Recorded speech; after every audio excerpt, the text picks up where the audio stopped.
I never imagined my life would take such a drastic turn. Growing up, I believed family was unbreakable, a constant in a world full of uncertainties. I pictured a simple life, working hard, raising kids who admired me. But life doesn't always go as planned. My marriage started falling apart, and I didn't see the signs. By the time I realized I'd been deceived by the person I trusted most, it was too late. Looking back, it's surreal how quickly things fell apart. Carrie and I once seemed happy, building a life together, making plans for a bigger house after Jimmy was born. But I was too caught up in work to notice the cracks. When I finally did, Carrie had already decided to leave, and I was left to pick up the pieces. Sitting by the bay window, I watched neighborhood kids play. I spotted Jimmy, my son, joining their game, flashing me a smile. That brief moment was all I had left of being part of his life. If Carrie knew he was near me, she'd drag him home, but Jimmy always found a way to wave at me. It hit me hard. My son, only 10, old enough to understand what happened between his mom, me, and Greg. The hardest part was how Carrie told me she was leaving. It was an ordinary Tuesday. "Jim, I'm pregnant," she said. I hugged her, happy, until I noticed she was crying. She wasn't hugging me back. Then she told me, "It's not yours. I'm moving in with Greg Allen." Shocked, I left the house, went to Greg's, and knocked him up. He called the cops, and I spent the night in jail. Carrie got a restraining order, and a week later, I got divorce papers. I never even got to ask why she cheated. The game outside ended, and Jimmy blew me a kiss. I pointed to the mailbox where I'd left a phone for him. He wasn't supposed to have one until he was 12, but I wanted to mess with Carrie. My sister agreed to take the blame. Inside, there was a note. "Jimmy, I love you more than anything. You have unlimited data, so you don't need Wi-Fi, and I've left a card for games. All of Billy Joel's music is downloaded. Enjoy. I'm sorry I messed up, but I miss you every day. My number is saved as Mike. You can text me, but don't call me, buddy. This is how it has to be for now. I love you." Jimmy smiled, crumpled the note, and grabbed the phone. "I love you," he yelled, running off. Billy Joel was our thing. Jimmy pretended to hate his music, but I knew he liked it. He'd sneak in song lyrics to see if I'd notice. One time, after getting a D on a test, Carrie said, "You're a straight-A student." Without missing a beat, Jimmy replied, "I guess I think too much," quoting Billy Joel. I laughed, but Carrie didn't get the joke. It was our thing. I worked as a mechanic for a construction company, fixing everything from cars to cranes since high school. It paid well, and I had a winter vacation every year. Carrie was a teacher, and we met at a country bar. We hit it off, and 3 years later, we got married. We bought a small house, planning to move up eventually. But in Carrie's version of moving up, I didn't fit. I didn't know she was cheating until she told me she was pregnant with Greg's baby. Greg was disliked by most, tolerated only because he brought expensive whiskey to parties. Somehow, Carrie was the exception, needing more than what I could provide, despite my stable union job with benefits. Carrie never complained about money. We took trips and she bought whatever she wanted, so I was shocked when she started looking down on my job, calling me a grease monkey. The first time was after I got dirt on her shirt, and from then on, it became her go-to insult. After Carrie moved in with Greg, our divorce was finalized. I gave Jimmy a secret phone to stay in touch, even though there was a restraining order. I violated it once at a barbecue when Greg made a crude remark about Carrie's pregnancy, and I kicked him. Luckily, neighbors backed me up, and I avoided arrest, though the incident kept the restraining order in place. A month after giving Jimmy the phone, we texted daily, keeping things casual, never mentioning that I was his dad. One night, Jimmy called in a panic. Greg had struck Carrie and pushed him. Without thinking, I rushed to their house, ignoring the restraining order. I kicked in the door and saw Greg going after Jimmy while Carrie struggled on the floor. I shoved Greg outside, knocking him down the steps. "Jimmy, call emergency," I shouted. Carrie tried to talk to me, but I cut her off, telling her to focus on Jimmy. As I walked away, I remembered I wasn't supposed to be there. But before I left, I kicked Greg in the balls again, something I was starting to enjoy. Trey Jackson, Greg's neighbor, laughed as he watched me while his wife Ziona went inside to help Carrie and Jimmy. Another neighbor kept an eye on Greg. "What happened, Jim?" Trey asked as I sat down on the grass a little ways from the house. "Jimmy called for help," I said. "Greg struck Carrie and pushed him, so I ran over." "Damn, we heard the screams but didn't know it was that bad." "It's all right," I laughed. "Didn't even get a chance to knock him, just shoved him out the door." We chuckled until the police and ambulance arrived. Trey offered to explain everything to the cops, reminding them I was staying clear due to the court order. We all know you didn't deserve this, Trey added. Thanks, man, I said as the police questioned Trey, the neighbors, and a now-awake Greg. One officer cuffed Greg while another waved me over to talk. Are you Jim Spellman? The officer asked. Yes, sir. I explained what happened while the ambulance left, taking Carrie on a stretcher and Jimmy with a bandage on his forehead. Is my son okay? I asked. They're checking for a concussion, but he seems all right, the officer replied before continuing.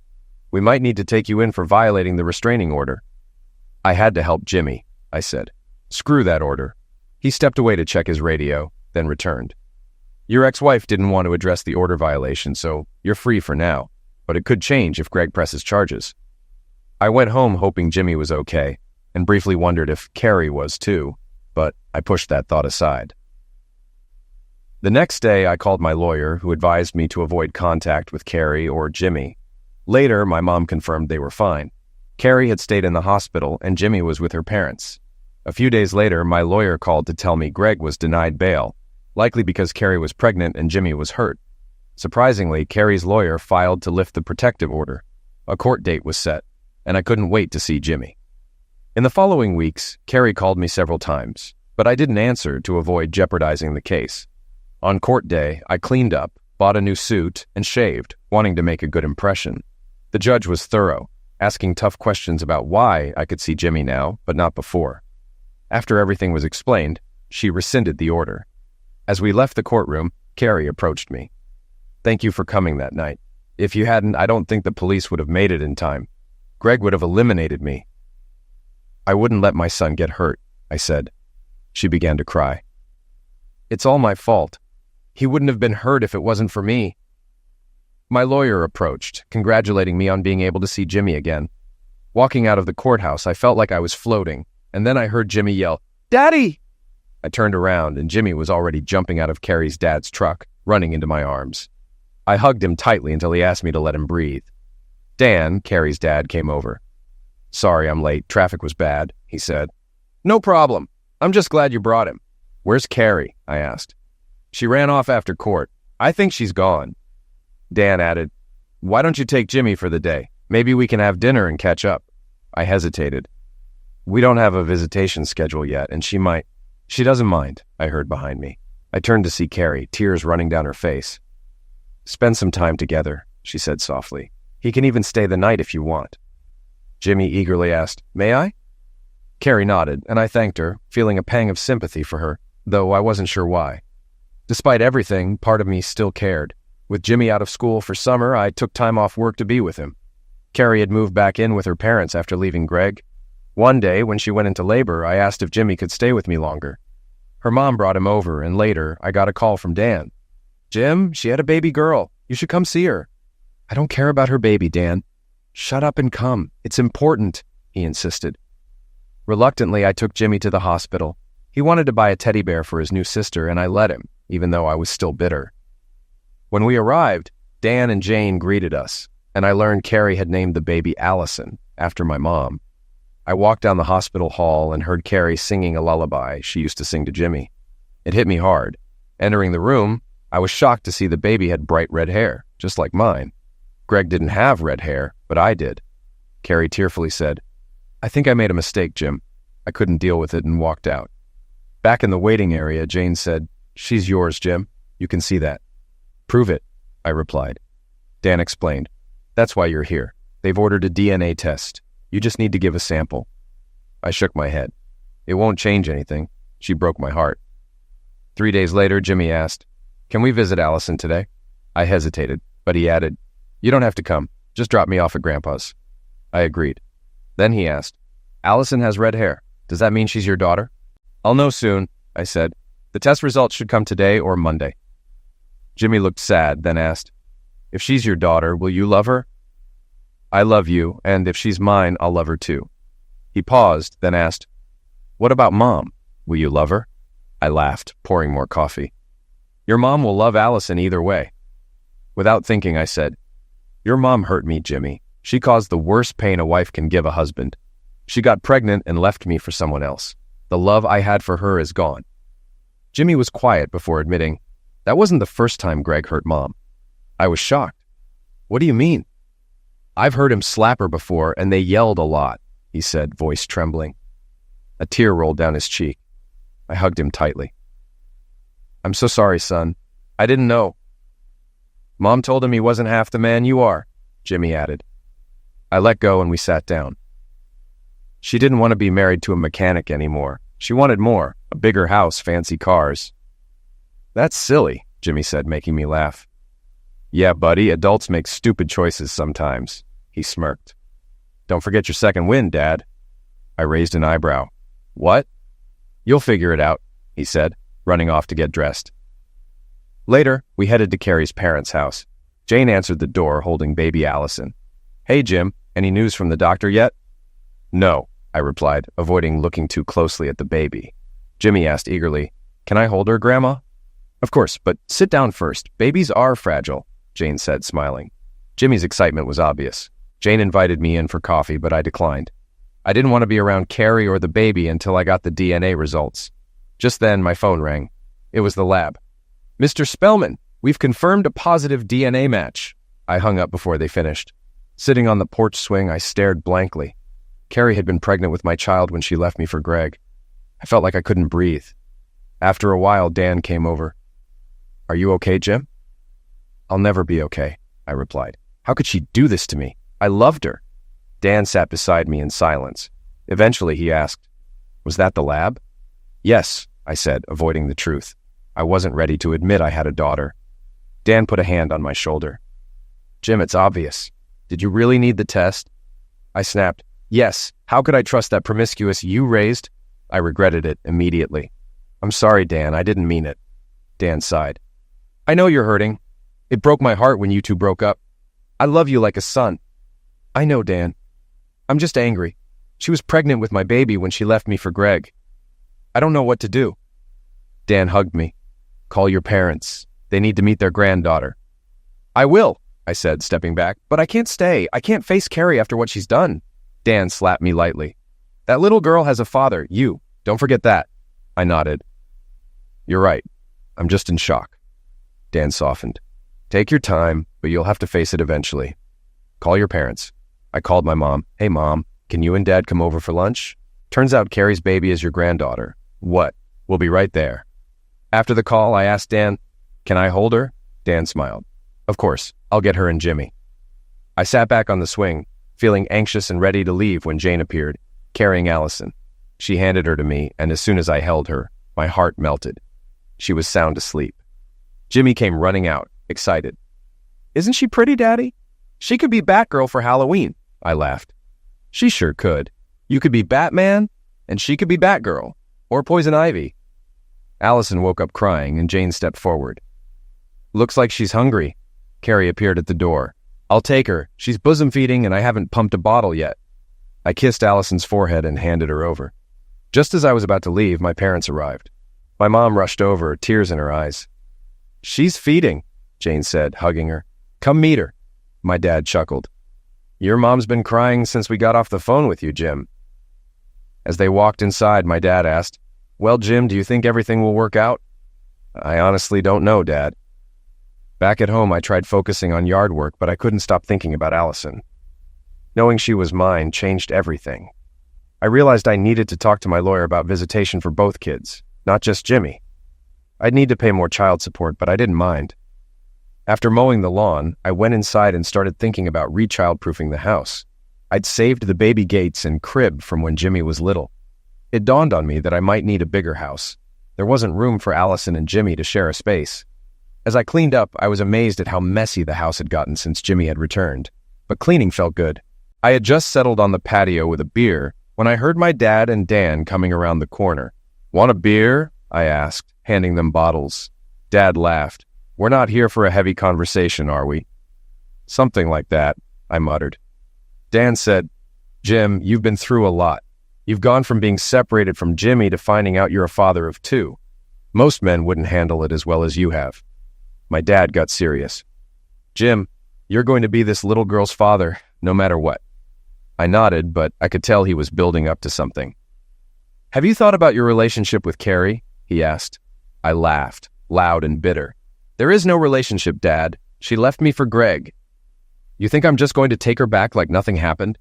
Are you out of your mind? Jim, it's not that simple, Dan said, trying to defend his daughter. Not a chance, Dan, I snapped.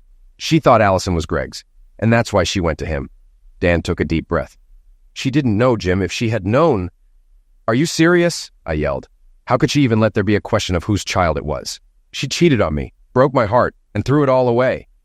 Just because Allison is mine doesn't change that. We understand you're angry, my dad said gently. You don't understand anything, I shot back. She wanted the lifestyle Greg offered, the fancy car, the vacations. She made her choice. Now she can't just come crawling back because things didn't work out with him. I stormed into the house, locking the door behind me. I hated yelling at Dan and my dad, but I couldn't take it anymore. The conversation was over. Time passed without any word from Carrie or her parents. It was almost lunchtime, and I debated whether to call or just pick up Jimmy. I didn't feel like going there, especially not to face Carrie. Then a text from Jane came through. We're taking Jimmy to Red Robin for dinner. You can join us and take him home from there. I figured Carrie and the baby wouldn't be there. Who takes a newborn out to dinner? So I decided to go. Jimmy would help keep things light. When I arrived, they were enjoying a tower of onion rings, which made me smile. Jimmy always insisted on onion rings when we went out as a family. Hey guys, I greeted sitting down. Dinner went smoothly until after we ate. Dad, Jimmy said, we need a bigger house. I laughed. I agree. You and your sister won't be able to share a room when you visit. No, I mean so Mom and Allison can live with us again. I don't want to go back to Greg's house. You're not going back there, I assured him. Greg's going to jail. Jimmy grinned. Thank God. I miss my old room. Dan frowned. Jimmy, your mom, Allison, and you will stay with us for now, and she'll find a new place soon. Jimmy wasn't satisfied. I want to stay with Dad. Why can't I? I tried to stay calm. It's complicated. The judge gave custody to your mom. I'm lucky she's letting you stay with me these last few days. That's not fair, Jimmy cried. Why do I have to suffer? I glanced at Dan and Jane, but they avoided my eyes. Jimmy, it's not fair to me either, I said quietly. One day I had a family, and the next, I lost it all. Your mom told me she was pregnant with Greg's baby, and it broke me. She made a mistake, Dad. She deserves a second chance. I shook my head. Jimmy, that song isn't about giving second chances. It's about not giving up, and this is different. You're giving up, Jimmy yelled. You're not even trying. I took his hand. Son, I loved your mom, but she made her choice, and I can't take her back. Dan stepped in. I think we should call it a day. It's been long for everyone. I agreed, and we left the restaurant. The ride home was quiet, but I could tell Jimmy was still upset. He longed for our family to be together again, and we had this conversation almost daily. His tone softened over time, but the sadness never left his eyes. 10 days after Allison was born, Carrie showed up at my door. Hi, Jim. Can I come in? She asked. I called for Jimmy, who ran in and hugged her. Hi, Mom. Where's Allison? She's with Grandma and Grandpa Spellman. She smiled. Oh, good. He ran off, leaving us alone. Are you here to take him home? I asked, bracing for it. No, Jim. I'm here to talk. I frowned, but led her to the living room. Can I get you something to drink? I offered awkwardly. No, thanks, she replied, sitting down. I never got to talk to you before the divorce. Because of that restraining order? I snapped. The one Greg pushed for? She looked down. That was Greg's idea. He wanted revenge. For what? For me knocking him up after he took my family? I asked, anger rising. I know, she whispered. And you didn't need to bring him to that barbecue, I added. Maybe not, she admitted. But you didn't need to kick him either. I only kicked him after he called me a slit in front of Jimmy, I said. You knew I'd be there, Carrie. You knew. Carrie looked away, guilt in her eyes. You know, Greg was in bad shape after that. You probably hurt him more than you realize. I couldn't help but laugh, hard. The idea that I hurt Greg more than he hurt me by taking my wife and ruining my life was absurd. Once I calmed down, I asked, Just get to the point, Carrie. What do you want? She sighed. I never stopped loving you, Jim. I froze. What? I was stupid. I made a mistake with Greg. I convinced myself I had to be with him because I thought the baby was his. I didn't even consider that Allison could be yours, she said, wiping a tear. So you just left me without even talking to me? I asked. She nodded. I thought it was the only option. Greg convinced me we'd be good together. I didn't realize how wrong I was until it was too late. I paced. You threw everything away, Carrie. We had a family. We were happy. I know, she whispered, voice breaking. I messed up. You did more than mess up. You took my son, slapped a restraining order on me, and now you want a second chance? She started crying again. I'm sorry, Jim. I know I don't deserve it, but I'm asking for another chance, for Allison and Jimmy. I shook my head. Carrie, we can't just go back to how things were. You broke my heart. We can be friends, but I can't take you back. She nodded sadly. I understand. I'm sorry for everything, Jim. She left with Jimmy. That night, I sat by the window, reflecting on how my life had turned upside down. I should have been content with having Jimmy back. But things were more complicated now with Allison. I loved her the moment I saw her, but Carrie asking for a second chance threw everything into chaos. My lawyer had already drawn up a visitation schedule and new child support agreement for both kids. But I worried Carrie might not cooperate.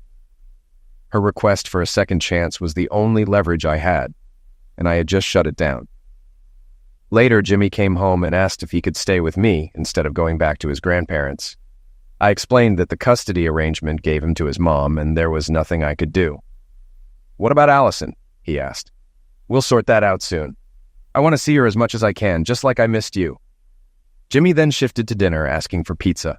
He even suggested taking Carrie and Allison along, but I shook my head. I know what you're trying to do, Jimmy. It's not going to happen. Mom and I will never be together again. He shrugged and ran off. Later, I took him to Dan's house and asked to see Allison. Dan led me to the room where Carrie was rocking the baby. I whispered that I just wanted to see her for a moment. Carrie replied coldly, Take a good look because soon you won't see her again. What? I asked, alarmed. It's simple, she said. If you don't give me a second chance, I'll fight to make sure you never see Allison or Jimmy again. Just as I was about to yell, Dan placed a hand on my shoulder. Don't say anything you'll regret or she can use against you. I'm a witness here and I won't let her do this. I'll find the best father's rights attorney and we'll fight her all the way. Carrie stood up furious. If you keep getting in the way of my family, I'll cut you out of my life and you'll never see your grandkids again. Jane stormed in, livid. I heard everything on the baby monitor. Carrie, you can't blackmail Jim into taking you back. Don't start a fight you've already lost. Dan suggested moving the discussion to the kitchen, sensing I was about to explode. They left, giving me a moment alone with Allison. As I held her tiny hand, I almost cried, unable to imagine life without her. In the kitchen, I overheard Dan and Jane scolding Carrie. Dan reassured me. You're not alone, Jim. We'll fight this. I turned to Carrie. You made your choice. You divorced me. You have to live with that. Tearing up, she said, I made a mistake. We can rebuild our family if you forgive me. Carrie, the mistake was your affair that led to our divorce. She snapped. If you hadn't been working so much and ignoring me, I wouldn't have ended up with Greg. You barely spent time with me. I was stunned. Instead of talking to me, you ran to the guy next door. You left me thinking the baby was his. She turned away, but I pressed on. You took my son, filed a restraining order because Greg told you to, and now you want to take my daughter too? We need to get along for the kids, but I can't take you back. Carrie broke down, and Jane comforted her. I waved goodbye, feeling exhausted. I hoped Carrie would do the right thing, but I knew I needed to call my lawyer on Monday. I cracked open a beer and realized it was time to move on. It was clear I wasn't going to get back with Carrie, blackmail or not. I needed to get back into dating. Having not dated in over a decade, I knew it would be a challenge, but I decided to go for it. After showering and ordering an Uber, I stared at my outdated wardrobe. I called my sister, who had always helped me pick out clothes before Carrie came along. I threw on some khaki shorts and a golf shirt, ironically an outfit Carrie had bought for me. Looking in the mirror, I realized I was in good shape, had a full head of hair, and my stubble gave me a rugged look. With a stable job and money in the bank, I felt like a good catch. I decided to head to a local sports bar, figuring it was a safer bet than a club. At the bar, I ran into some old friends, Jack, Alan, and Chris. Holy crap! Jack shouted as he saw me, drawing attention.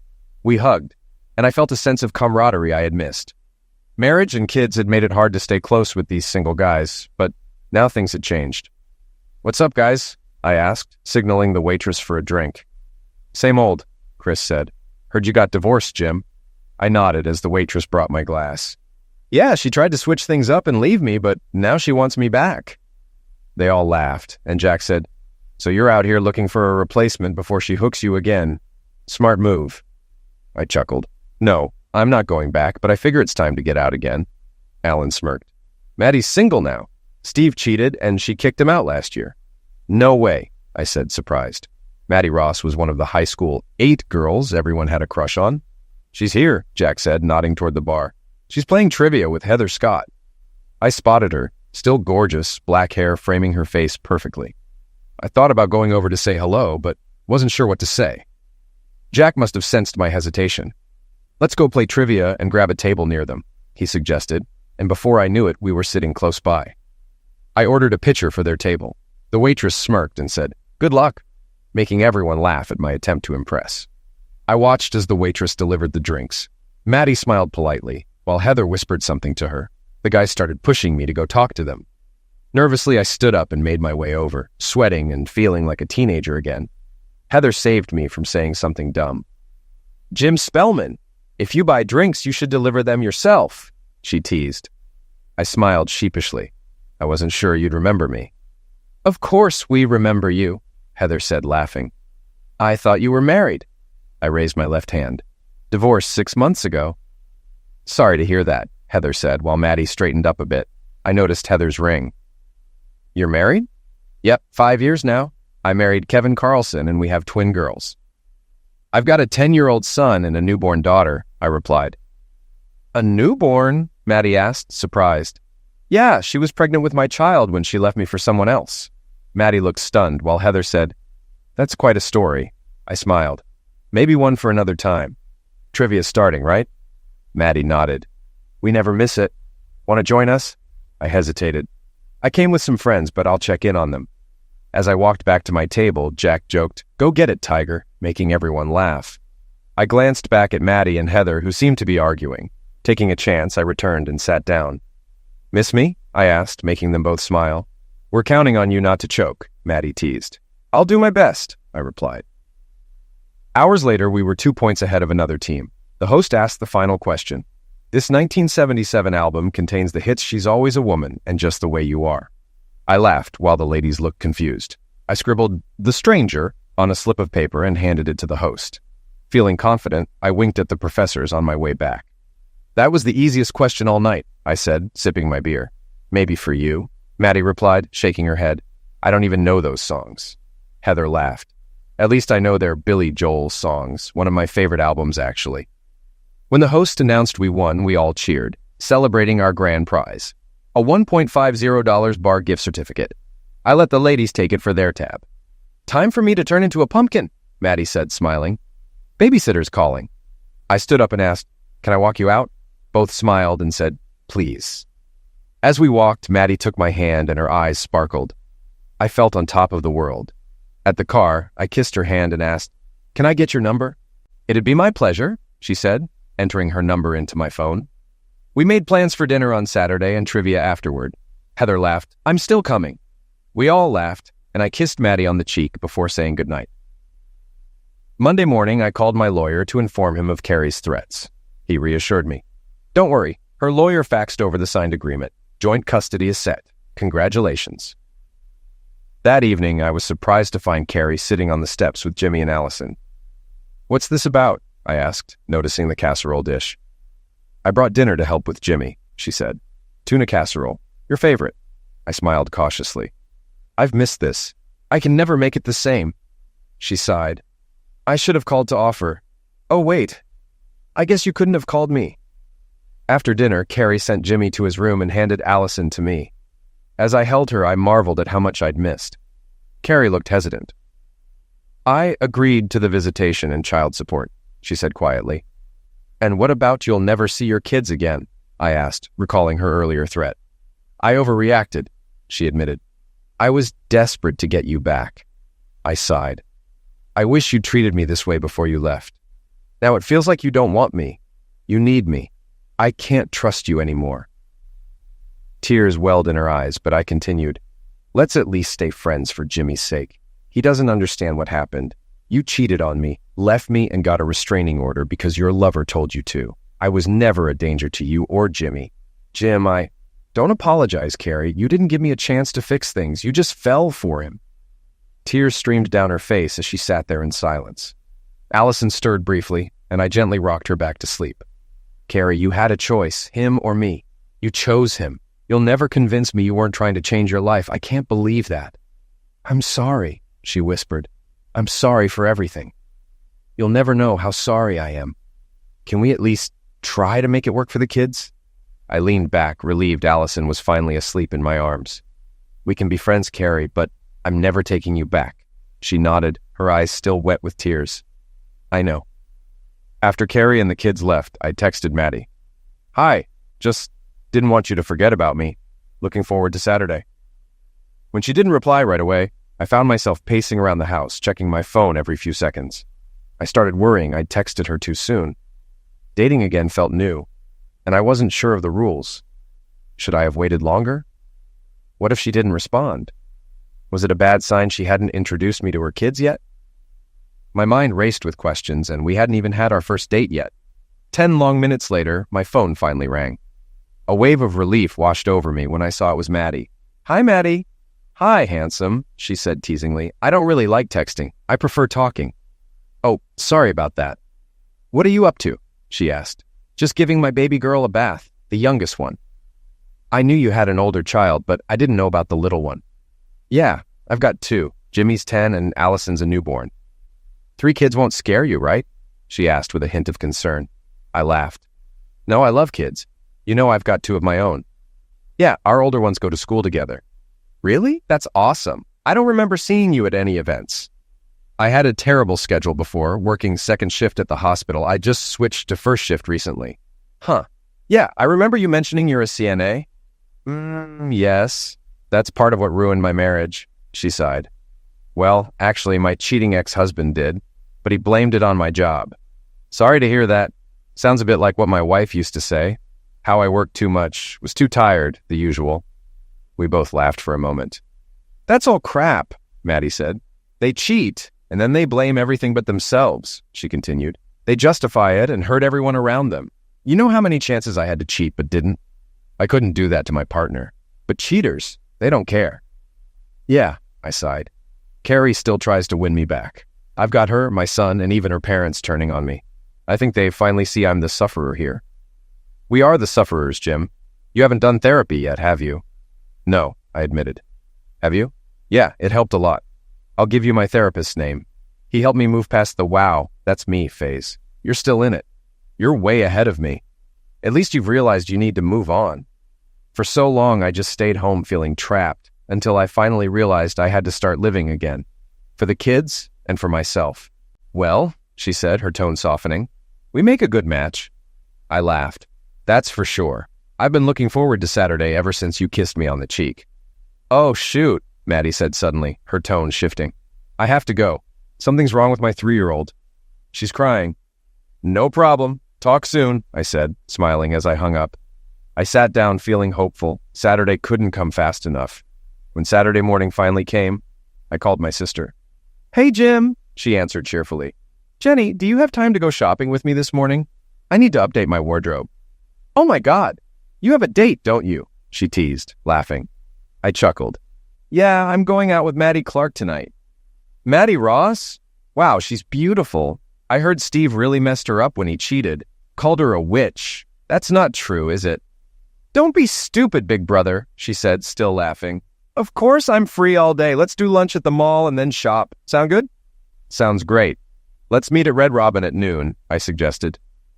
As we sat down at the restaurant, Jenny eyed me curiously. So, Mom is thrilled to be a grandmother again. She's crazy about Allison. She visits her at Jane's all the time. Carrie's dropped her off at her mom's a few times too. And how are you handling all this? She asked, her tone softening. Better. Carrie's finally stopped fighting, and I'm really enjoying my time with the kids. Jenny nodded as we ordered. So, you're moving on with Maddie? She's always been pretty, but not stuck up like some of the other popular girls from high school. I think you two will be great together. I smiled. It's funny. I went out last week just to see how it felt to be on my own again. I didn't expect to meet someone that night. It's almost overwhelming. I really thought she'd blow me off. Jenny smirked. Just be yourself, Jim. If you try too hard or fake anything, she'll pick up on it and you'll blow it. You're a good guy. Just use that. Thanks, Jenny. I guess I'm nervous because I feel out of practice. What do people even do on dates now? She laughed. Jim, Maddie's our age, not in her 20s. Just do what you do with Carrie. Dinner, a movie, maybe a bar with dancing, something low-key. She'll enjoy that. You're right, I agreed. Maybe I'm not as clueless as I thought. Jenny grinned. Oh, you're still clueless, but not completely hopeless. We both laughed, and I shook my head as we kept chatting. That evening, I walked up Maddie's driveway. A boy was playing basketball and tossed the ball my way when he saw me. I had to drop the flowers I was holding to catch it, which made him laugh. I guess you're not into flowers, I joked. The boy chuckled. Are they broken? Mom loves flowers. Roses are tough, I assured him. You're lucky. I'm Jim, by the way. Hi, I'm David. Don't tell Mom I made you drop the flowers. I won't, I said, smiling. Thanks for the heads up. David grinned and waved me in. Come on, I'll tell her you're here. As I stepped inside, I saw the living room set up for a sleepover, pillows and blankets everywhere, and DVDs by the TV.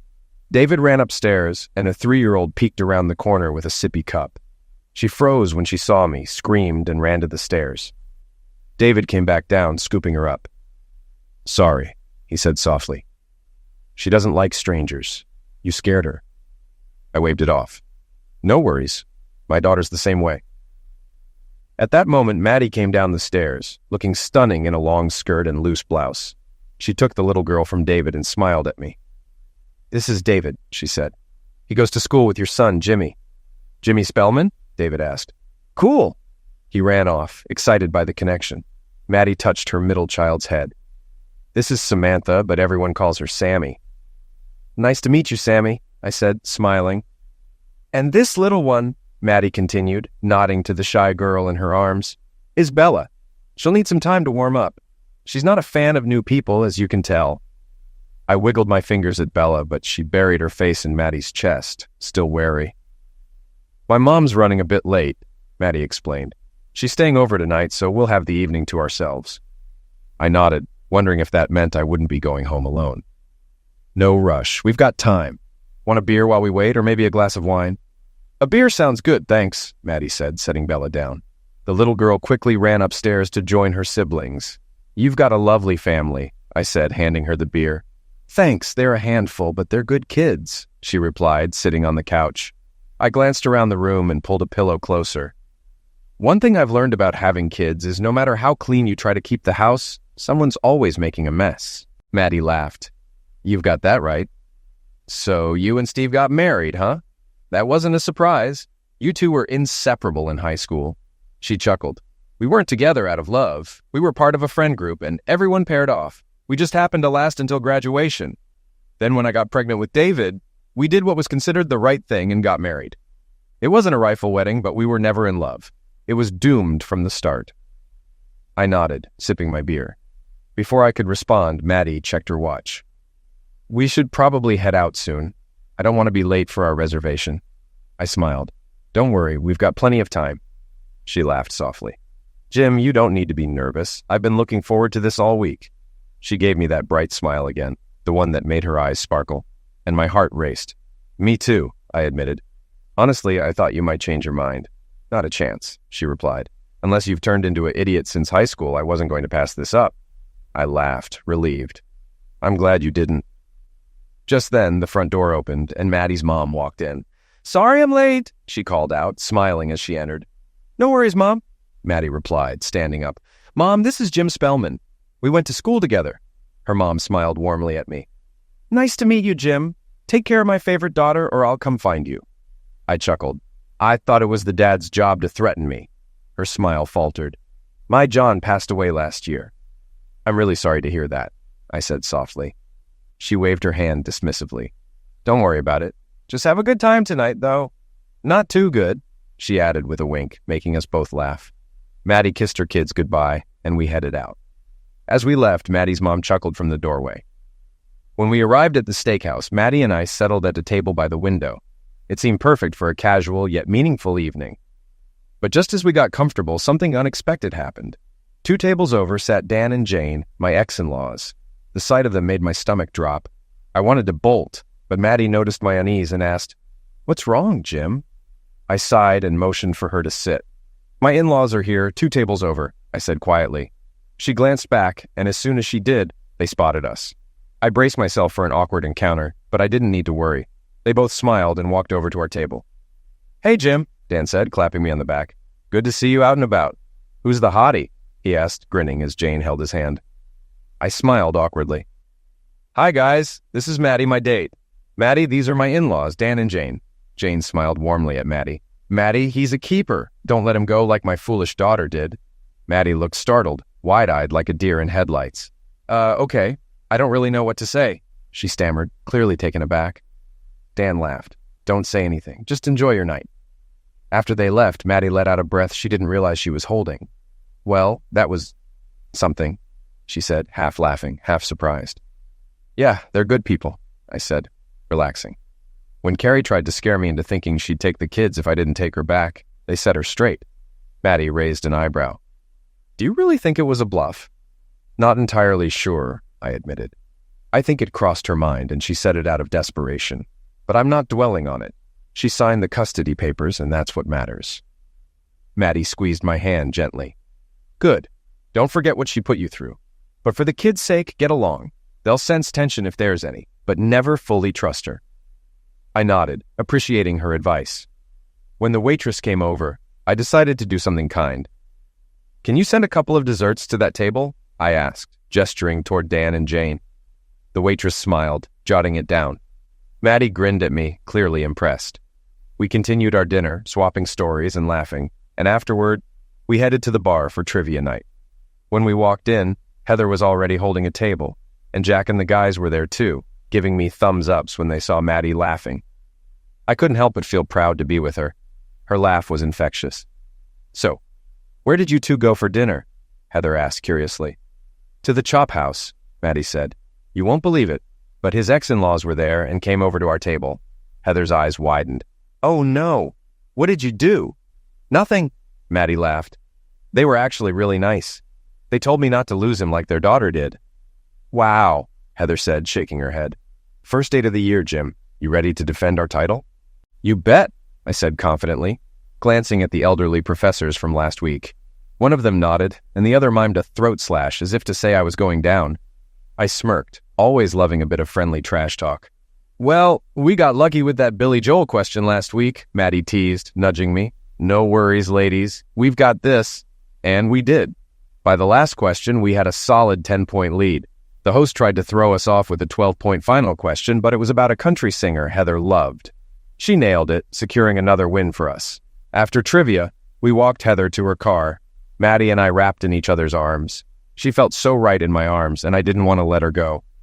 It was a perfect night, and I hoped there'd be more to come. "Good night, guys," Heather said, giving Maddie a hug and surprising me with one too. "Drive safe, sweetie," Maddie called after her as she pulled away. Maddie turned to me, her eyes sparkling again. "It's still early," she said playfully. "You've got two options. Take me home and we can talk, or we can go to your place and have a little more fun." I wasn't about to mess this up. I took her to my place. Once inside, I offered her a drink. "Want some wine? I've got red, white, or beer." "White wine would be great," she said, settling on the couch and slipping off her shoes. I grabbed the bottle of Pinot Grigio I'd bought earlier, hoping for this exact moment. "Here you go, Mads, my favorite wine for my favorite girl." "Mads?" she asked with a smirk. "What, too soon for a nickname?" She laughed, clearly charmed. "No, not too soon. My dad used to call me Mads." "Oh," I said, feeling a little awkward. "I didn't mean to—" "Stop," she said, smiling warmly. "It's fine. My dad would have liked you." I smiled, sitting next to her and slipping my arm around her shoulders in what I hoped was a smooth move. "Nice try, Ace," she teased, laughing again. "Don't overdo it. I've waited a long time to find someone like you, and now that I have, I'm looking forward to dessert." We kissed, but nothing more happened that night.